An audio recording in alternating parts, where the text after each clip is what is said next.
Number one. Ni longtemps, longtemps, longtemps. Trop longtemps, longtemps, longtemps. Toute la semaine, c'est toujours celle tra-la-la. Ni longtemps, longtemps, longtemps. Trop longtemps, longtemps, longtemps. Si ma base ou t'es malade. Bonsoir et bienvenue dans notre édition régionale, une édition qui vous est proposée en langue des signes dans le cadre de la Semaine mondiale des sourds. Voici nos principaux titres. Une taxe sur les contrats de mutuelle, c'est une 2,5 milliards d'euros, c'est ce que le gouvernement souhaite économiser dans le secteur de l'assurance maladie. Le Premier ministre François Fillon l'a annoncé, le gouvernement va augmenter la taxe sur les contrats d'assurance. Les mutuelles sont dans le viseur, ce qui va inexorablement conduire à une hausse des tarifs pour les adhérents. Le reportage de Sophie Vingada-Salon et Ronnie Maletti. L'économie, l'UDE-MEDEF reste optimiste malgré la crise. Le patronat guadeloupéen, qui donnait une conférence de presse aujourd'hui, mise beaucoup sur les projets de groupes privés pour relancer une économie jugée très morose. La FEDOM, la Fédération des entreprises d'outre-mer, basée à Paris, avait fait le déplacement pour l'occasion. Emmanuel Gombeau, Paul Labéca. Et ce fonds d'investissement de proximité, il en sera justement question demain dans le cadre de nos dossiers économiques du jeudi. Ce soutien financier maintenant accordé à la banane des régions ultra-périphériques, une enveloppe de près de 30 millions d'euros a été votée par la Commission agriculture de l'Union européenne dans le cadre du programme d'options spécifiques liées à l'éloignement et à l'insularité.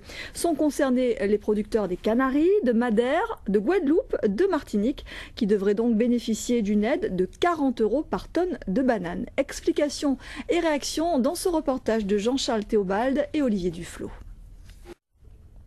Justice maintenant, 13 Guadeloupéens comparaissaient aujourd'hui, mais également demain pour trafic de cocaïne entre la Guadeloupe et l'Hexagone. Le procès se déroule au tribunal de grande instance de Bobigny, en région parisienne. Sophie Lonetté et Elodie Hercouet ont assisté à cette première journée. Pendant cette qualité. Cela fait 4 ans maintenant que Saint-Martin a changé de statut. L'île est devenue une collectivité d'outre-mer. Il y a quelques mois des échéances électorales de 2012, le sénateur Louis-Constant Fleming a tenu à faire le point sur l'évolution institutionnelle du territoire. Une réunion d'information pour ses administrés qui sont parfois perdus dans tous ces bouleversements politiques et économiques. Michael Bastide. Patrick Lozès, vous avez sans doute déjà entendu ce nom. Il est le président du CRAN, le Conseil représentatif des associations noires de France. Il a annoncé il y a quelques jours son intention de se présenter à l'élection présidentielle de 2012. Il était de passage hier dans notre département. Il en a profité pour rencontrer les élus et les forces vives du département. Lise Dolmar et Rémi de France sont allés à sa rencontre. Les sports nautiques, quand on y fait allusion, on pense généralement à la Caru-Jet, rendez-vous incontournable du calendrier. Mais cette fois, il s'agit du jet à bras, une discipline moins populaire dans le milieu, qui pourtant reste tout aussi spectaculaire. Je vous propose de faire connaissance avec Valentin Limon, un jeune homme de 15 ans qui partira demain aux États-Unis pour participer au championnat du monde.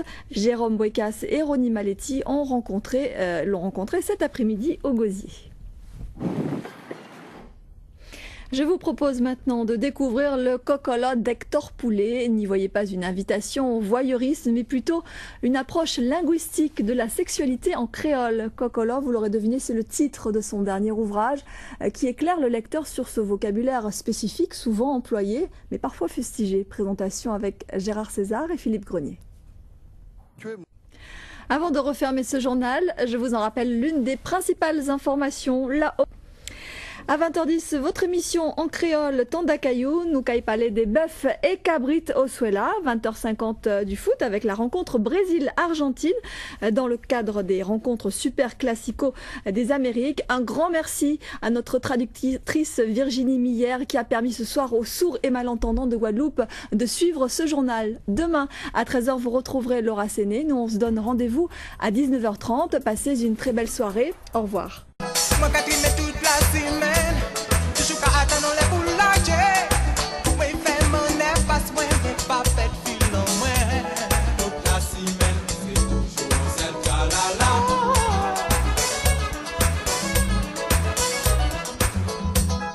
mwen pa sou